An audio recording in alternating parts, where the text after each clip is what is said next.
Hi friends, ఈరోజు మీకు నేను సీరాళం అంటే బ్రాహ్మిన్స్ ఎక్కువ చేస్తారు ఇది.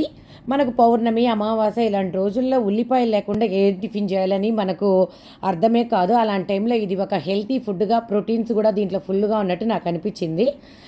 3 రకాల పప్పులు ఉంటుంది కదా, కందిపప్పు, శనగపప్పు, పెసరపప్పు అన్నీ ఈక్వల్గా ఒక్కొక్క కప్పు తీసుకోండి.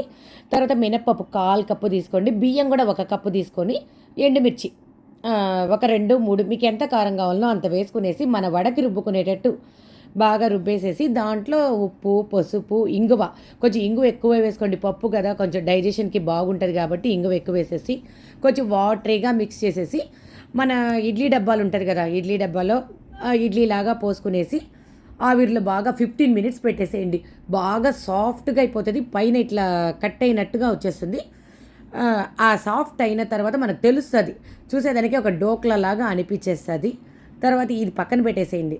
తర్వాత ఒక బాండలు తీసుకొని పోపు పెట్టుకునేసేయండి. కరివేపాకు కొంచెం ఎక్కువగా వేసుకోండి, కారానికి కొంచెం 2 ఎండుమిరపకాయలు అలా వేసేసుకునేసి ఈ బిట్స్ లాగా కట్ చేసింది ఫుల్గా వేసేసి కొబ్బరి తురుముంది కదా అది వేసేయండి. సింపుల్గా అయిపోతుంది.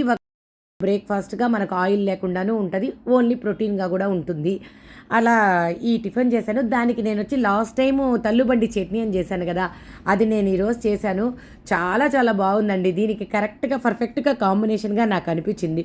కొంచెం ఈరోజు సాల్ట్ ఎక్కువైందనేసి ఆలు వచ్చి కట్ చేసి దాంట్లో వేసేసాను. ఉప్పు కూడా తగ్గిపోయింది. ఈ చిన్న చిట్కా లైక్ చేయండి, షేర్ చేయండి, సబ్స్క్రైబ్ చేయండి. బాయ్.